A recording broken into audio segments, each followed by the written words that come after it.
Swayam Prabha. Digital India. Educated India.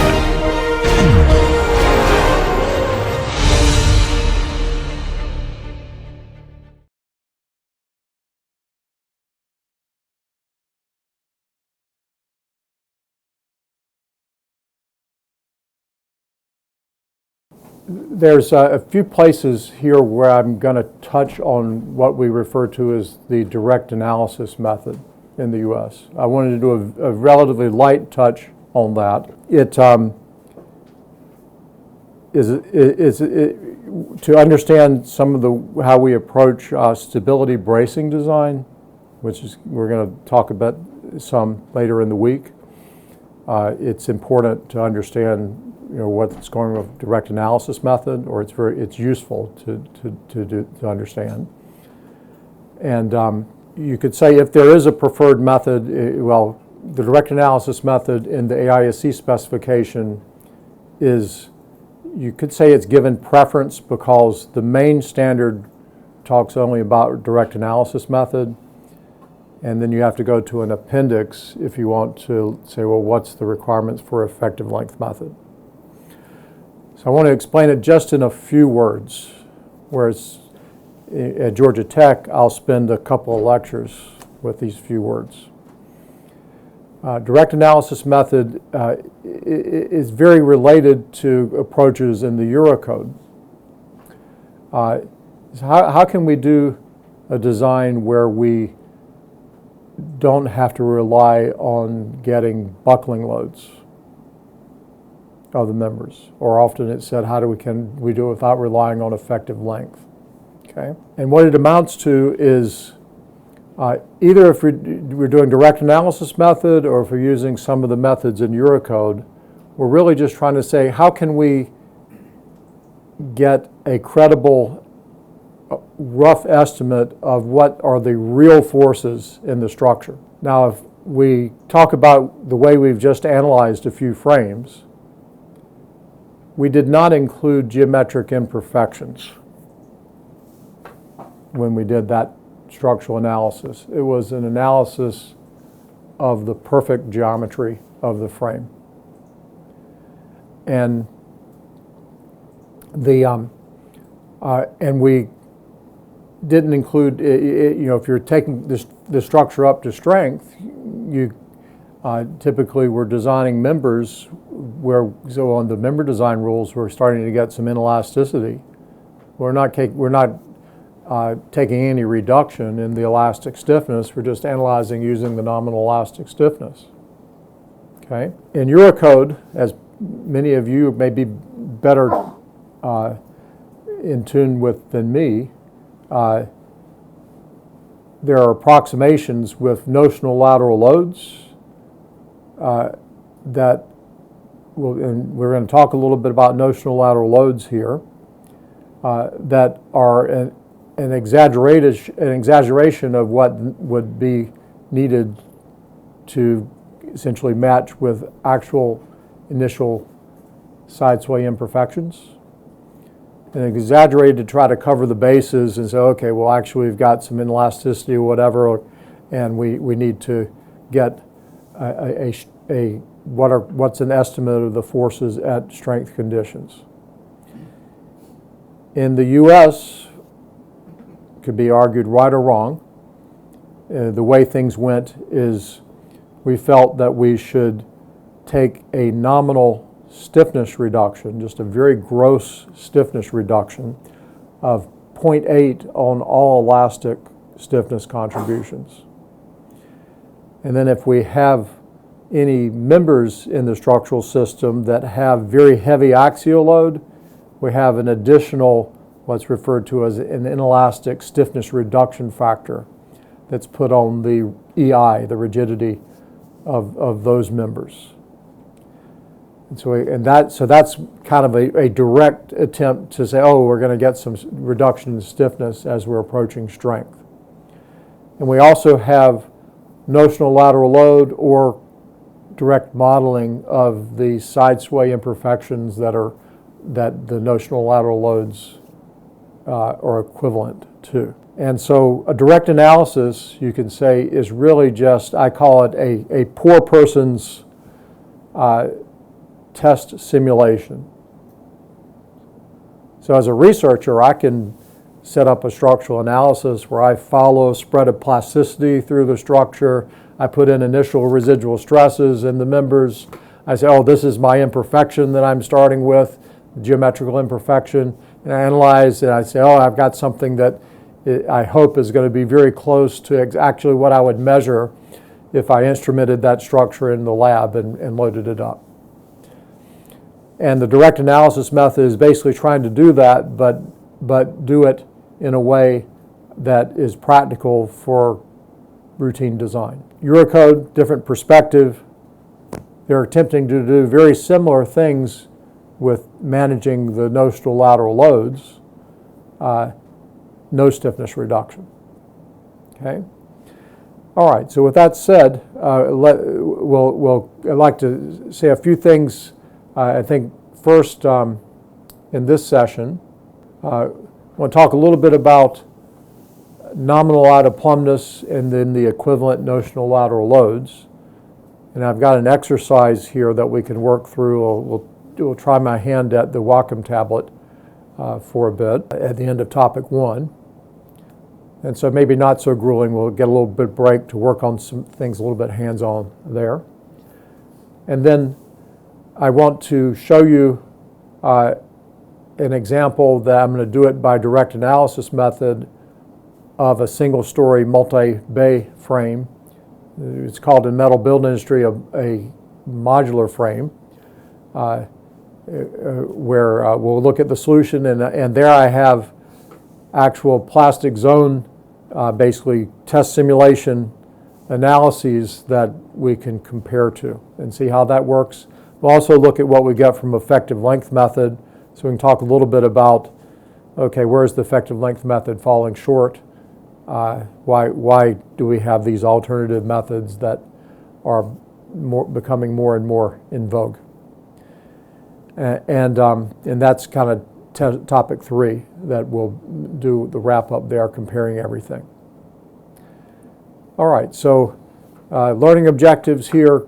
Okay, let's make sure everybody's in a good place with how can we apply notional lateral loads that are equivalent to certain nominal out of plumbness effects in building structures. We'll look at applying the direct analysis method to a representative, I'll call it a stability critical building frame. And then we'll wrap up with evaluating and comparing responses from the direct analysis method, the effective length method, versus what we would get from test simulation. Now, my best understanding of the Indian standard is your Indian standard is, I believe, is very close to AIC's effective length method when it comes to handling everything.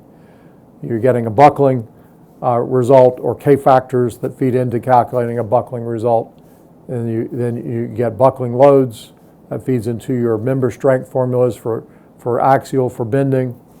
But you're analyzing the nominal elastic structure, perfect geometry, but for gravity-only load combinations, you use a 0.005 notional lateral load for the load coming in at each level. This is what I see. Direct analysis method, we're going to use 0.002. And so the next slide is going to talk about that a bit. So AISC has what they call the Code of Standard Practice, and that's basically prescriptions for building structural steel frames. Whereas let's say if I'm an erector or a contractor, I've built a steel frame, and this frame is the geometry is off, then the owner can say, well, here's the Code of Standard Practices. It says you have to be within this tolerance. So we're going to court, and you're going to have to fix this, right? So the maximum tolerance on the story drift in the Code of Standard Practice is basically story height over 500. So that's what we use as our basis. So 1 over 500 is 0.002. So we use that, whereas your base with a gravity-only load combination in the Indian standard is 0.005. And Eurocode would typically have a larger notional lateral load as well to try to say, okay, well, let's try to, through a larger load there, pick up on some of those other effects where we're losing stiffness and so forth. And so how do we apply this? Well, what I always have told engineers that if I've got software that will actually put in the imperfections for me, I'm going to use that. Now, Consteel is very sophisticated in terms of implementing a whole lot of stuff from Eurocode where it will basically put the imperfections in for you. And we'll explore just a few things with that, with stability bracing and a few other things where we'll actually put an imperfection into the analysis model to run it. So I like to do that. I think it's clearer. That's what you're analyzing. If you're using notional lateral loads, you're using something that's equivalent to that, and it can be a little bit difficult in some frame configurations to kind of understand what those notional lateral loads are. If you've got say a gable portal frame with a lean-to or with a mezzanine on the inside of it and so forth, and so you got a lot of some geometries are not perfectly rectangular. You start scratching your head about, well, what are my notional lateral loads here? You can figure it out and do it, but it's kind of it's more direct to use your smarts to just say, oh, let me just lean the frame over. Now I've accomplished what I need for these effects by explicitly modeling that. Now, for ordinary rectangular frames, it's not that hard to use notional load, and many software providers prefer it. You might say, why? Well, why?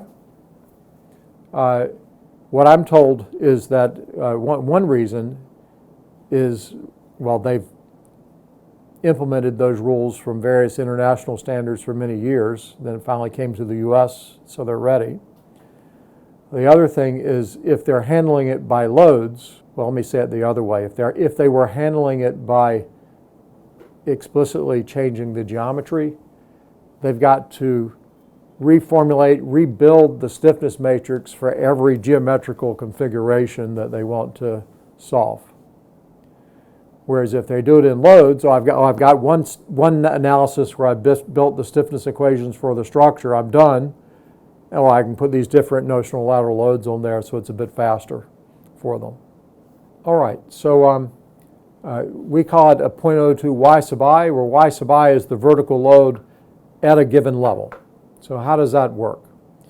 And I'm not going to go there with the alpha y sub I. There's some things that get confusing because of ASD and the alpha and how that's applied here, but that's not so relevant here. So here's two stories out of a frame to try to illustrate. Where does that 0.002 y sub I come from?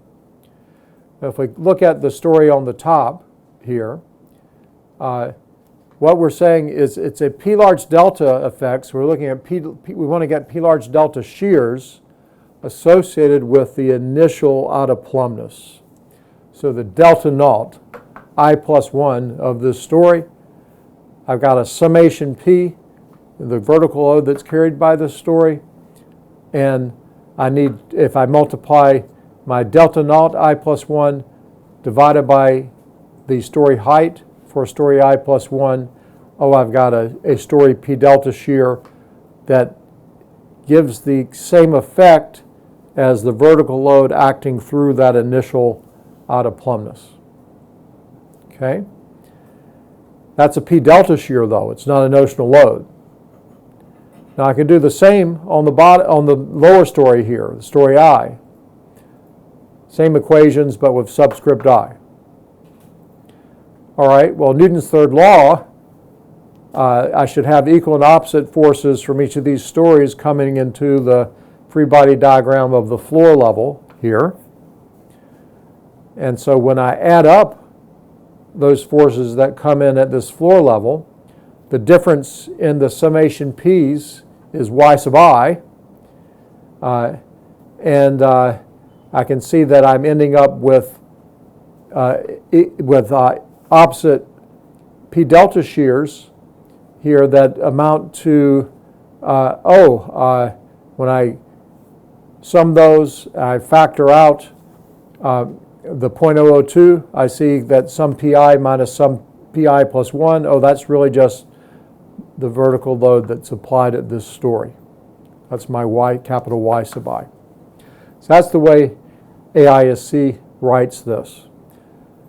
So you might say, okay, good. I'm ready to do notional loads now. Here's a big floor plan, and it's a flexible diaphragm. What do we do with the notional loads? If you're worried about a flexible diaphragm, you would basically say, well, everywhere that I have vertical load coming into the columns, I've got a notional load that's associated with that column. So I do each column by column by column. If it's a relatively rigid floor, and I don't have anything special like a big vault in one corner of the building or whatever that's very heavy, if it's fairly well distributed, I'll just do one Y sub I for the whole frame and then look at its effects. That's what this slide is illustrating. All right, we're still not done. How do we apply these loads? Well, what the AISC gives as guidance is, well, you need to apply them in a direction for greatest destabilizing effect. And so we're going to use a few slides to kind of illustrate this. And then, well, what pattern? If it's a tall building, I'll define tall as more than seven or 10 stories. So we don't build too many of those. In those, it may make sense that we don't want to do this just uniform up the entire structure. If it's a very tall structure, that's an awful big lean after a while.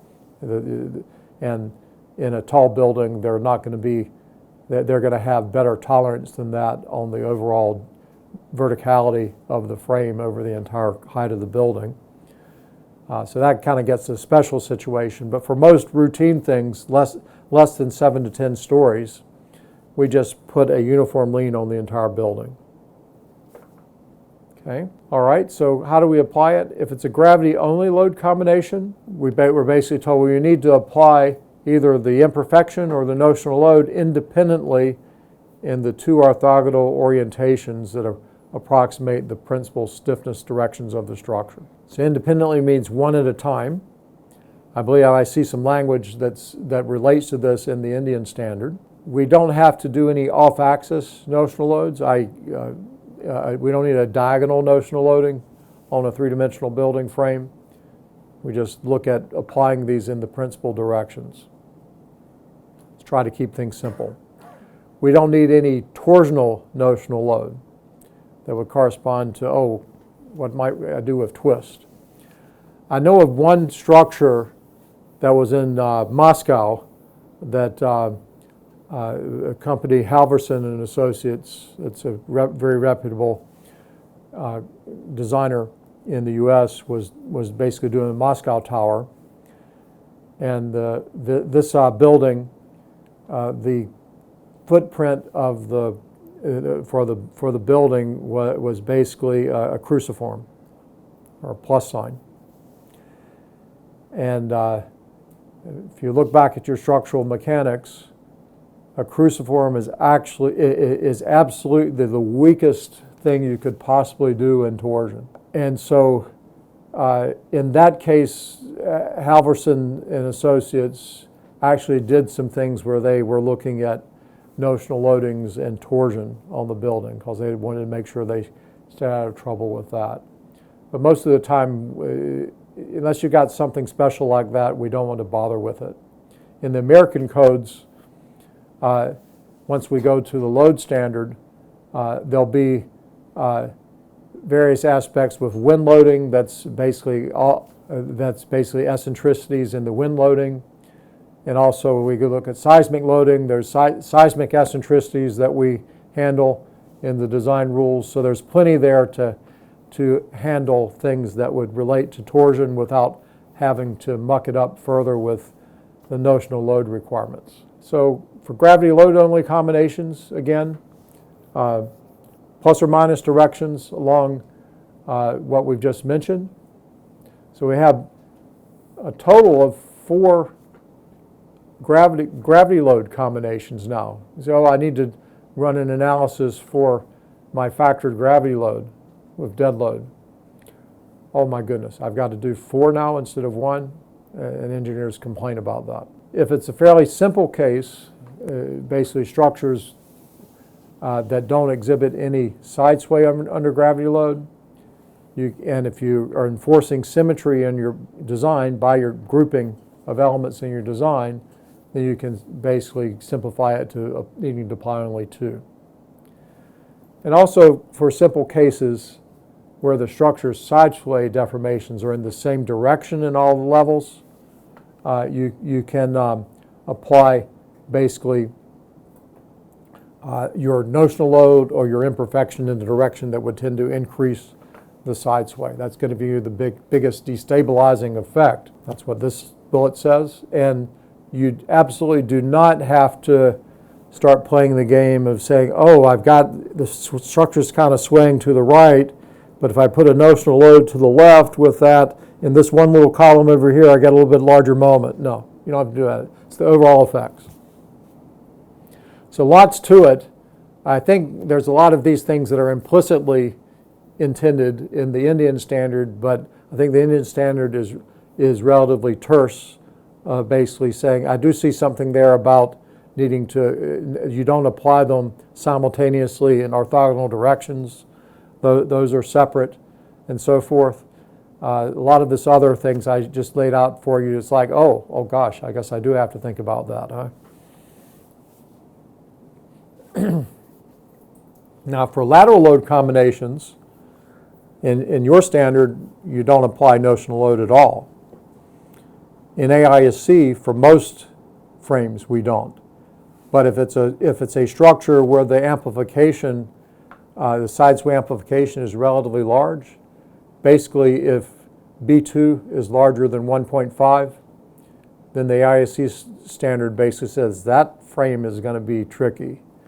You better put the notional load on with the lateral load. And you put it on in the direction that would, of course, increase the lateral loading effects. But you don't have to do torsional notional lateral load ever. Your wind, your seismic eccentricities will give you plenty of torsional effects. And there's often confusion about P delta shears at the foundation level. So if we kind of look at what we've got here, we had this graphic up earlier. And so at the floor level there that we focused on, clearly the notional load is 0.002 y sub I in AISC. For the Indian standard, it would be 0.005 y sub I. But I've received the question before, okay, I ran my analysis by the AISC, it's a gravity load, but not only gravity loading on the frame, but now because of these notional loads, I've got a story shear at my foundation.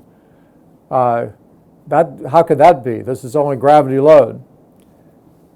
Well, it's that way because at the foundation, you left out the P delta shear that went into determining the notional loads. So you'll always want to include that P delta shear at the foundation level if you're carrying your results to your foundation and then designing that. And so first of all, what we may want to do, and this is different than my iPad tablet, so we'll see how good I am at it. I want to draw a diagram of the axial forces in the column. Okay? So we often call this, in folks I work with, they may call it this a gravity load takedown, right, on the structure. So clearly, what is the axial force in the top level here?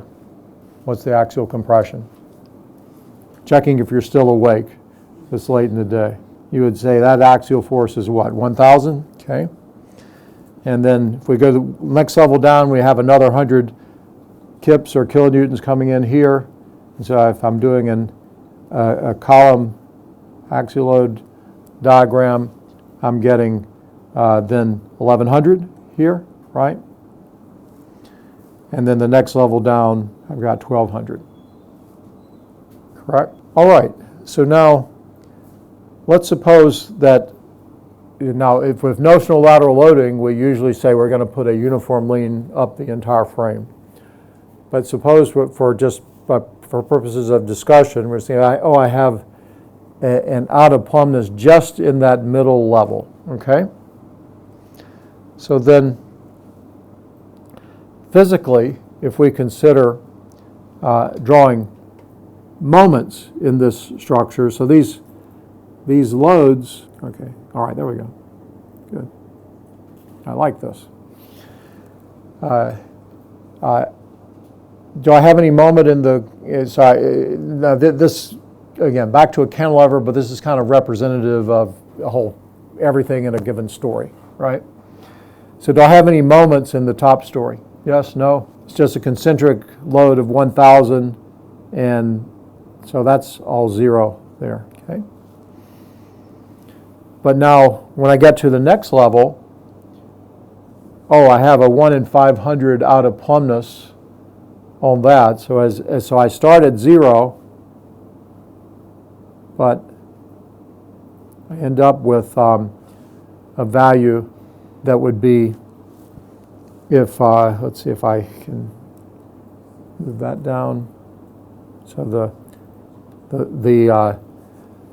for a 120 inch height there, I would have 0.24 inches out of plumb between the top and the bottom. So what should my moment be at the bottom? I want you to tell me this. You're being very silent. Can you calculate the moment that I should have at the bottom of that middle story? Okay, 264. Okay, good. So we've got basically the 1,100 acting through the 0.24, right? So 260, 1,100. Okay, good. You're right on it. And then in the bottom level, constant moment at 264, right? All right. So physically, that's what's going on. It's just gravity loads, and I've got an out of plumbness in that middle level, right? So I would end up producing, because of that imperfection, if you will.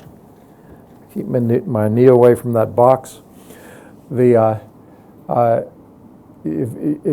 we're producing these internal moments. This is a first order analysis calculation. Now if I run an analysis, I'm going to get additional moments because these moments cause bending, so it's going to sway, and I'll get some additional moments on top of that. But that's not what we're dealing with when we're doing with the notional lateral load. Notional lateral load is just picking up on the effects of those initial out of plumbness values. So, what are the equivalent lateral loads I should put on this frame if I just wanted to analyze the frame without actually modeling that out of plumbness? And the hint there, you could, let's call them P delta shears instead of notional loads here. Do I have any P delta shear in the top story? No, there's no out of plumbness. None in the bottom story. So it's just the middle story. I need a P delta shear. And so if I apply equal and opposite shears, those are P delta shears to that story. And if I do, P times delta over L, well, that's equal to, what's the P here? The P we're looking at producing the moment there at the bottom of that story is 1,100, right? It's the P in that story. So 1,100. Oops, trying my luck at using the eraser. Good. Well, come on. All right, now the professor needs to figure out how to get it to go back to the pen. Let's see. Pen, oh, right there. Okay. 1100. 1100 times, all right, that's a bad 1100, but oh my goodness. Come on. Give me a second. All right, 1100. Then that times a delta, 0.24 over L. That's a story height, 120 here. All right, so my P delta shear is 2.2, equal and opposite. That's a P delta shear. It's not a notional load. But if I had uniform lean on the structure, I would do that for each story in the frame, and we would end up with our notional loads that are the 0.002 y sub I if it's 1 in 500 at each of the stories. Now, here's a little hypothetical with another frame, so kind of something to try to represent a frame with 4 stories, 2 bays, and suppose that we've got bracing in the 2 bays on the right in the bottom 2 stories of the frame. Now we know that whenever we have walls or lateral bracing, that's much stiffer than what we'd have with a moment frame. So let's kind of go to the extreme with that just for illustration purposes. Let's suppose that bracing system is so stiff in those bottom 2 stories, any lateral load effects get taken entirely by that brace bay. Okay, so that's the frame. So now I'd like us to do a few things with it. So if we go to the next page, I want to do a gravity load takedown on the structure for all the columns. So kind of speed this along here. So this would be 100. This column would have 200. This column would have 300, given the loads I showed you. This column would have 400. And same thing, I'll do a little ditto marks. Well, I'll just say it. The same thing for the other 2 column lines. Same forces all the way from top to bottom down the frame. Okay. All right. So that's basically the column gravity load takedowns. So now, given those loads, if we have a uniform lean on the structure, what are the P delta shears that are coming in? And so at the top level, I've got my column loads of 100. So I'd have my HP delta is equal to, that's my P delta naught over L, equal to 100 times basically 0.002 is my delta naught over L. So it's equal to 0.2. And so I would have in each of my columns P delta shears, so all these are 0.2. Okay. It's like all the columns here. This is 100. This is 200. This is 300. This is 400. I'm just not labeling all the columns. All right, I'll change colors here to emphasize, if I can figure that out. Color. Okay, how about blue? See if that works. Okay, so if I look at the next story down, that story has, oh, come on, what did I do? Oh, I think I turned on a recording rather than, okay, all right. Oh, that's not the right one. Let's see if I got it. No, okay, all right. Always helps to work a system and practice it before you use it. Okay, that's my pen. So how do I get my colors? That's not color. Which one? No, well, it doesn't like it. Okay. Oh, okay, I think I've got color now. All right, let's see. All right, so, yay, I got blue. All right, so we're going to have Next story down, we basically, same thing, HP delta, but the P is now 200, right? So what's my P delta shear in each of my columns? This is going to be 0.4, correct? All right, so now if I change to orange, well let me finish filling that one out. That's 0.4. So if I go to the next one, this is, so I've got 300 in that column times 0.002, that's 0.6. So those are the P delta shears in the columns at that level. Oops. And then lastly, how about fuchsia? So same calculation, 0.8 would be the P delta shears, so 0.8, right?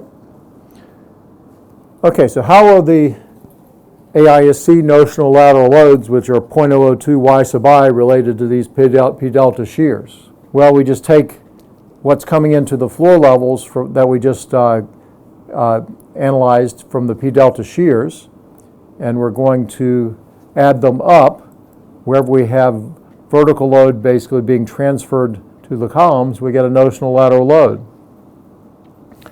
And so what we can see that we get from this is notional lateral load at the top is clearly 0.2 on all the columns. But now we go down, we've got 0.4 minus 0.2. Oh, it's 0.2 again. So what we can see is on this particular frame in our example, we basically have 100 applied at the top of the columns coming in at each level. And once we do the P delta shears, then sum up everything at the joints, we're getting 0.2 throughout. Everybody in a good place? All right, so now the question is, well, if I've got all these notional lateral loads on the frame, what would be my reactions at the base of the structure? So I have a graphic on the next page to illustrate this, but it may be easiest to understand if we do it here on this graphic. I'll change to purple. So again, if we go back to what I suggested as just a little hypothetical for purposes of illustrating things before, let's suppose that those brace bents are infinitely stiff compared to the moment frame column on the far left. And so all the story shear is going to go to those. But we'll assume from symmetry of those bays, we basically get, if we sum everything up, we've got 0.8 lateral load at each of the columns, summing all the 0.2s, times 3 columns, or 2.4. And then half of it goes to each base here, so I'd have 1.2 and 1.2, roughly. All right? So now the foundation engineer says, why are you giving me a lateral load? This is vertical. This is a frame that has only vertical load on it. Oh, because the standard didn't say put in the P delta shear force at the base. That, in other words, up here, let's see, I think that's a highlighter. We left those out when we went to part C. So let's consider the reactions from those. And again, I have a graphic on the next slide to try to show that, but I think it might make sense to just try to show it here. So I'll try to show it in orange. And so if I applied that P delta shear at the foundation, well, it's at the foundation. If it's a rigid foundation, it just goes into the support, right? So the foundation reactions for the directions of those P delta shears to the left at the foundation level, the foundation reactions, I'll put it a little bit lower here, are 0.8, 0.8, and 0.8. So what this is trying to illustrate is, I think we can close out by saying this. So if we sum these two effects, we'll basically get, well, 0.8 is what we've got here. So this would be a